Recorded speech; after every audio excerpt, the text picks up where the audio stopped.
When the unthinking consciousness declares observation and experience to be the source of truth, what it says may well sound as if only tasting, smelling, feeling, hearing, and seeing were involved. It forgets, in the zeal with which it recommends tasting, smelling, and so forth, to say that it has, no less essentially, determined the object of this sensuous apprehension. And this determination is at least as valid for the object as is the sensuous apprehension. It will also readily admit that its concern is not wholly and solely with perception, and will not let, for example, the perception that this penknife lies alongside this snuff box pass for an observation. What is perceived should at least have the significance of a universal, not of a sensuous particular.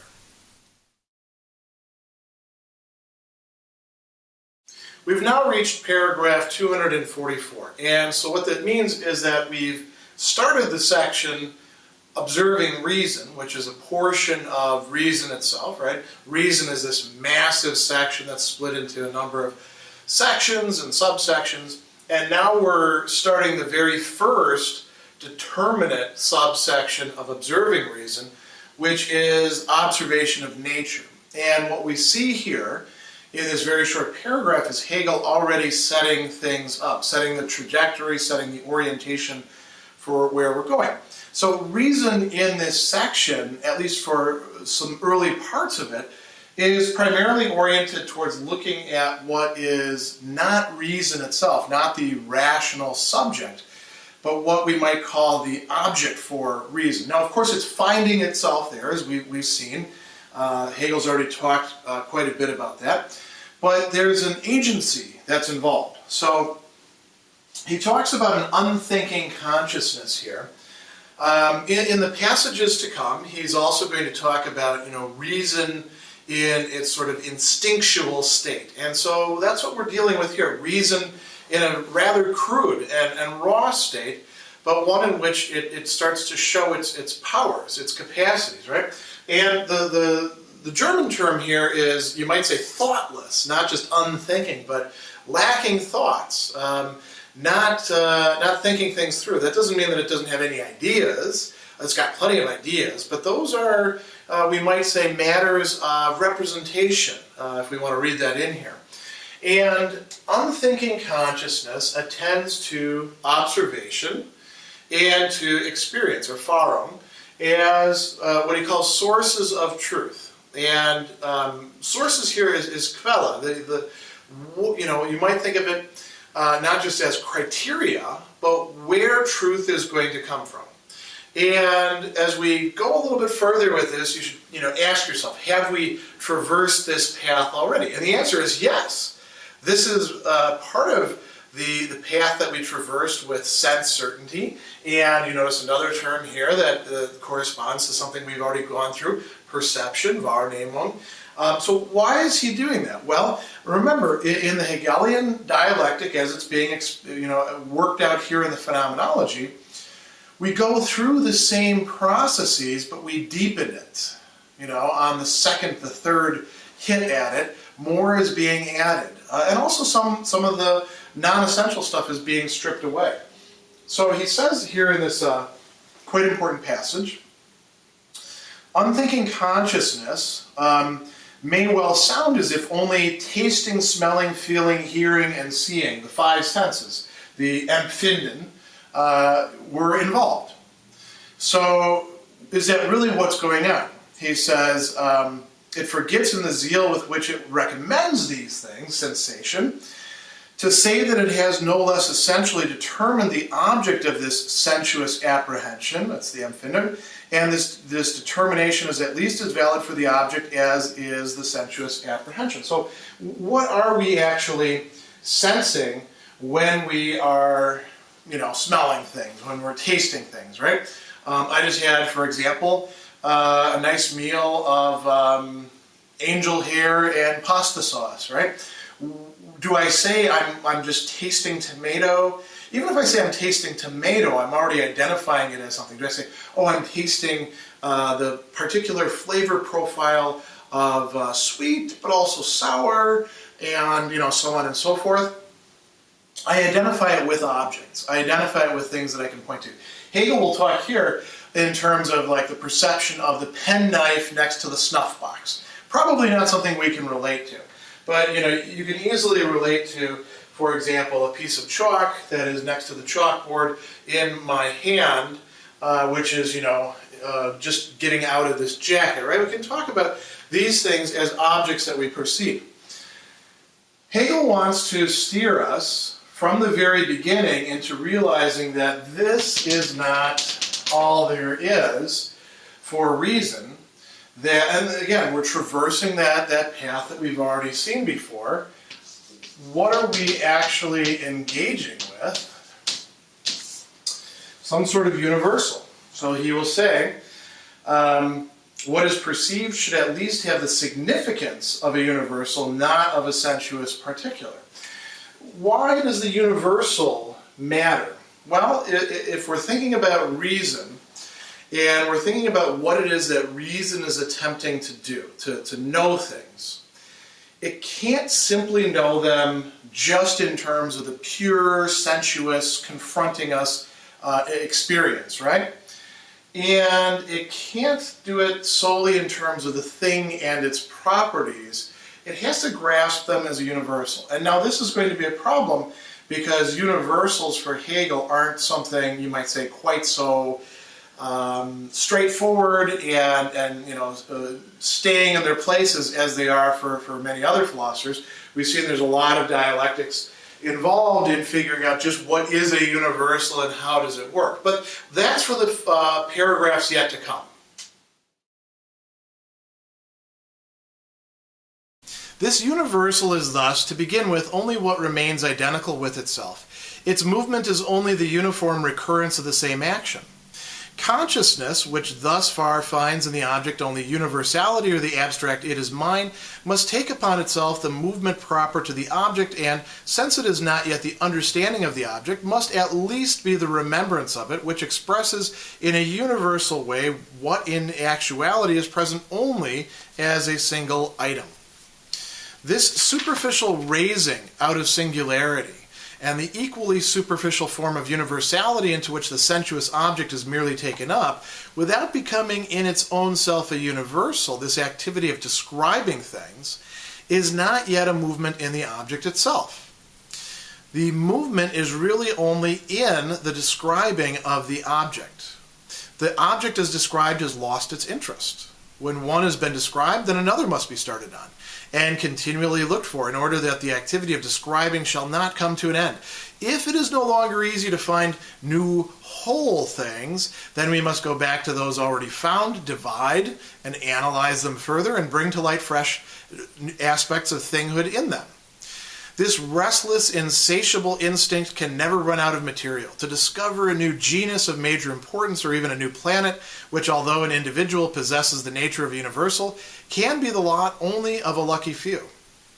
But the line of demarcation of what is distinctive of, say, elephant, oak, gold, of what is genus and what species, passes through many stages into the endless particularization of the chaos of animals and plants, of rocks or the metals and earths, etc., that only force and skill can bring to view.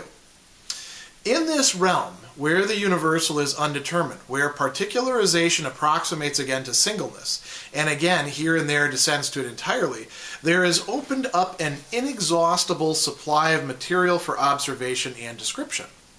But here at the boundary line of the universal, where an immense field is opened up for that instinct, it can have found not an immeasurable wealth, but instead merely the bounds of nature and of its own activity. It can no longer know whether what appears to possess intrinsic being is not really something contingent. What bears in itself the impress of a confused or immature feeble structure, barely developing out of rudimentary indeterminateness, cannot claim even to be described.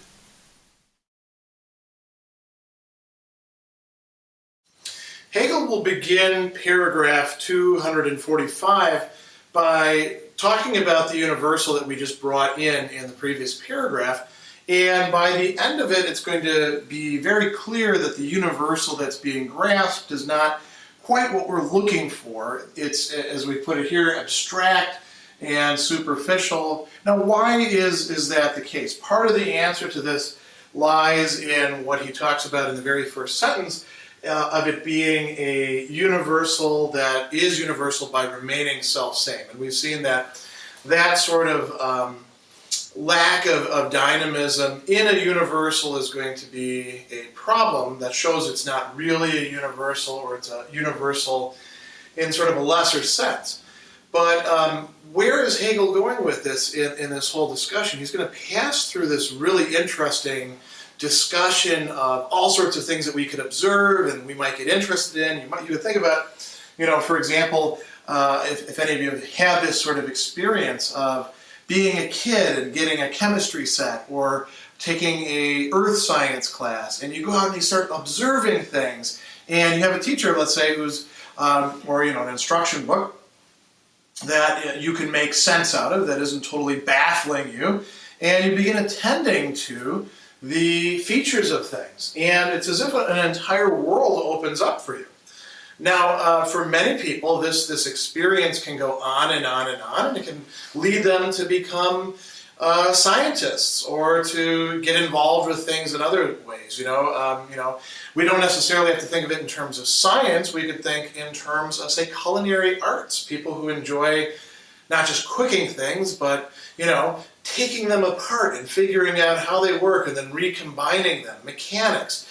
We could go on and on and on with this. What Hegel is talking about here is a kind of dynamic that we've already seen happening, and I put some stuff down here, something happening in the self-consciousness section when self-consciousness engages with things in the world and transforms the objects that it encounters. Remember who did that? It was the slave, right? We also saw, in terms of thought, Stoicism, skepticism, the unhappy consciousness trying to carry out this transformation as well. It's not just the servant, though, because there's an aspect of consumption or enjoyment that's going on here. But there's going to be a repetition that is going to render every possible object for reason as originally fascinating and then very quickly stale and valueless. As we put here, superficial, a superficial universal. So let's see what he says. He says, its movement, the universal's movement, is only the uniform recurrence of the same action. Now, it's good to have sameness, isn't it? Think about Socrates and when he's talked to in a very condescending way by several different people, including Callicles, saying, you just keep saying the same stupid thing over and over again. Socrates says, well, there's a virtue to that, in that you know that I'm actually saying something reliable, if not necessarily true. Hopefully it's also true, because it keeps coming back to the same point. Hegel is going to be pretty receptive to that coming back to the same point, but it better have transformed itself on the way. That's not what's happening with this kind of universal. And the key question that I've got here on the board, how does consciousness grasp its object? They can grasp it in sort of an abstract way by going from the singular, the Einzelheit, singularity here, to the universality, Allgemeinheit, which is remaining self-same. And he says, consciousness thus far finds in the object only universality, must take upon itself the movement proper to the object, and since it is not yet the understanding of the object, must at least be the remembrance of it. Now, this is an interesting idea. Consciousness, why does consciousness have to remember the object? Because it has experienced it, right? And it has to keep it within the thesaurus, the storehouse of its memory. And in doing so, Hegel thinks that there's a lack of movement, a lack of dynamism that's occurring here. He says, this expresses in a universal way what actually is present only as a single item. This superficial raising out of singularity. Why is it a superficial raising out of singularity?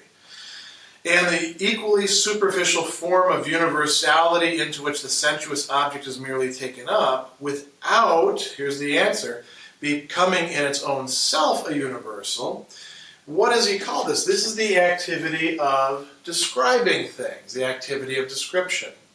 There is a movement that is taking place here within the object of what is being observed and experienced, right?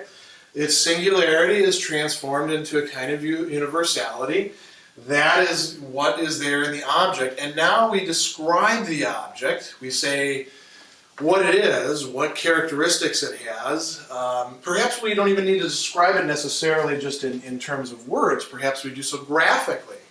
Perhaps these days we do so in terms of, if you think about digital technology, we do so in terms of ultimately ones and zeros.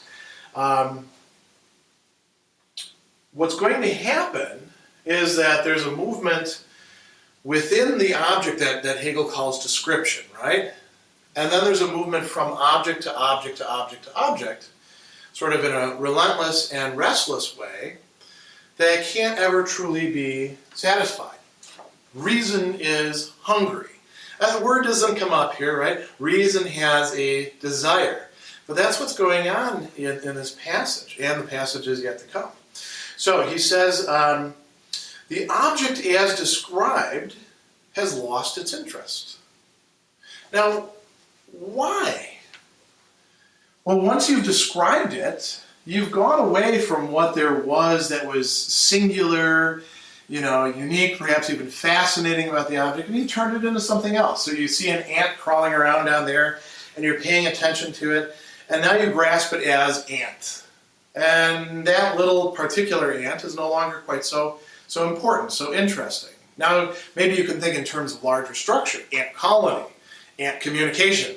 But so long as you're just thinking ant, that doesn't matter which ant you pick. They're all pretty much the same, right? So he goes on and he says, when one has been described, then another must be started on. And this is what you see with these objects. And continually look for, in order that the activity of describing shall not come to an end. So there's describing an individual thing, and then there's describing as this ongoing process that is the activity of reason. And like I put here, it's a working on or consuming objects, no longer working on them or consuming them in the sense of taking, grain and turning it into bread and then turning that into a nice table to feed to the rich or the powerful or whoever, and then eat the husks that they give you. Rather, it's working on and consuming the objects of the world as objects of knowledge, as objects that we can make sense out of, we can form concepts of. Now he goes on and he says, it's no longer easy, after a while, to find new whole things, and then we must go back to those already found and divide and analyze them further. So it doesn't necessarily just have to be totally moving on from one object to the next. We can go within any one given object and find all sorts of other objects within them to analyze. And it's the same basic process, though, that's happening, right? We can split them up, we can look at their larger structures by which they relate to each other, but we're still doing the same basic process of description here. So he goes on and he says, this restless, insatiable instinct can never run out of material to discover a new genus of major importance or even a new planet, which, although an individual possesses the nature of an universal, can only be the lot of a lucky few. Right? The great discoverers, right? And even today, we're still getting news about, a new species of octopus has supposedly been discovered. We'll see if it really is totally new by doing analyses of it. We can go on and on and on. All new species of dragonflies were discovered in Africa. Wonderful news. But that's what he's talking about here.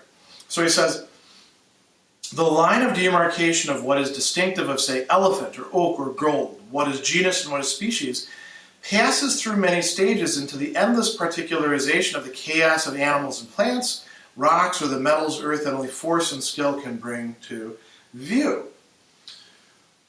What is he talking about here? Again, this is this process of going from individual particulars to universals, engaging in description of them.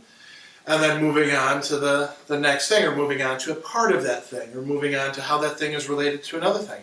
And he says, in this realm where the universal is undetermined, where particularization approximates again to singleness, and again here and there descends to it entirely, there is opened up an inexhaustible supply of material for observation and description. So observation and description oscillates back and forth between singleness and universality. But it's doing so in terms of the sensuous, right? And he goes on and he says, here at the boundary line of the universal, where an immense field is opened up for that instinct, it can have found not an immeasurable wealth. What does it find?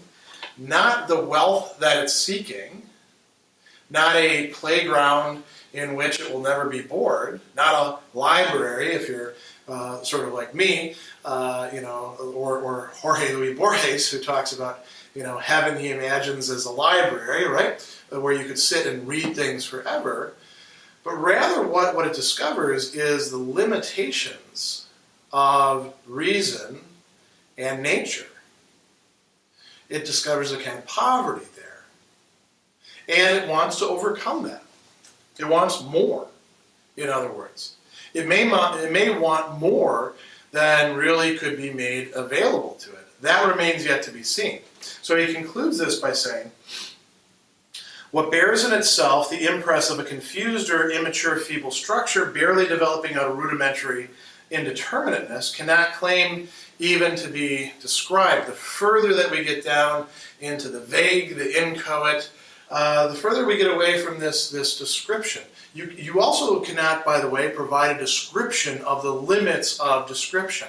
But that's another subject. So where are we going to go from here? Well, that's what we have to see in the next paragraphs.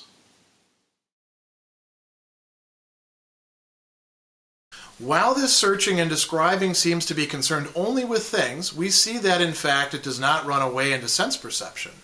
On the contrary, what enables things to be intelligently apprehended is more important to it than the rest of the complex of sensuous properties, which of course the thing itself cannot dispense with, but which consciousness can do without. Through this distinction into what is essential and what is unessential, the notion rises above the dispersion of the sensuous, and cognition thus makes it clear that it is just as essentially concerned with its own self as with things. This duplication of what is essential gives rise to hesitation on the part of cognition as to whether what is essential and necessary for cognition is so also in respect of things.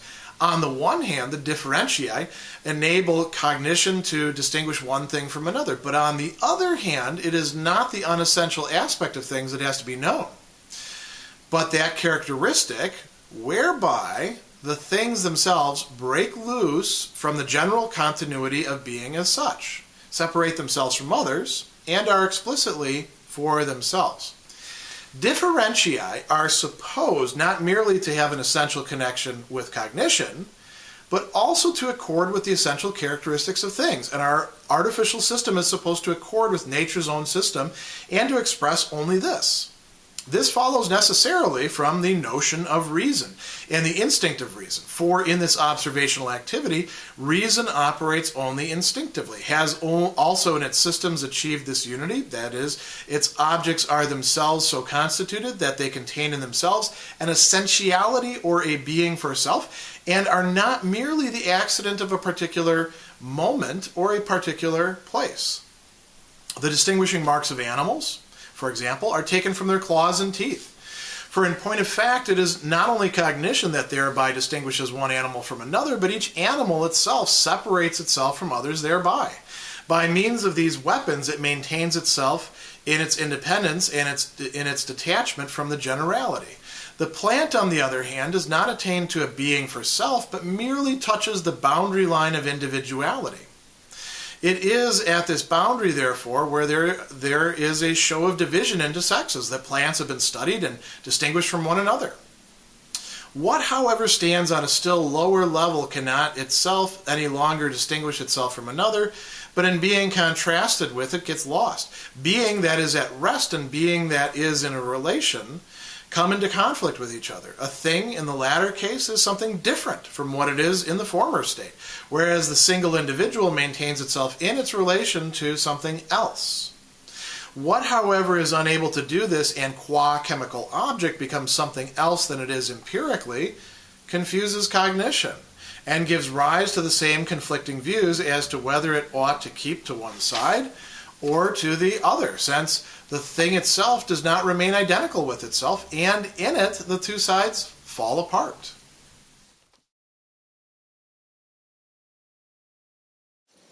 There is a lot going on here in this paragraph number 246, and I have charted out quite a bit of it on the board, but you're going to have to do some sort of reading between the lines because there's so much happening that I couldn't fit it all on here.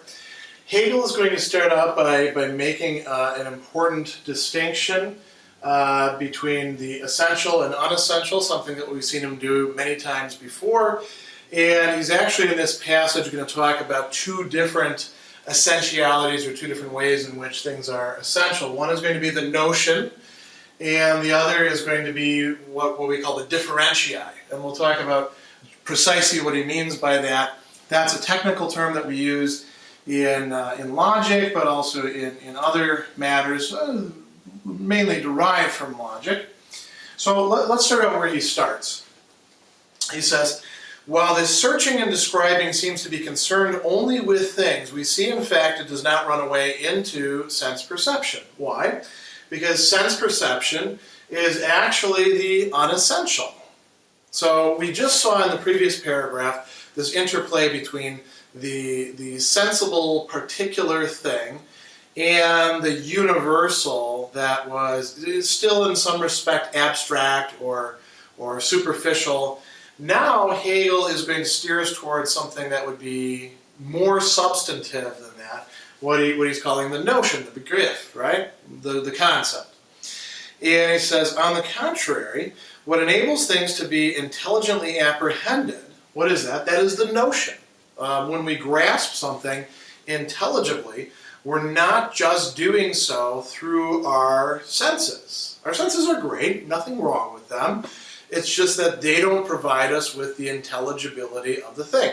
Could be that you don't get the intelligibility without some involvement of the sensible particular. That's a separate issue. Hegel probably wouldn't have a problem with saying that, for those who really get hung up on that. But certainly the sensible particular is not the whole story, and it's not even the essential part of the story for Hegel.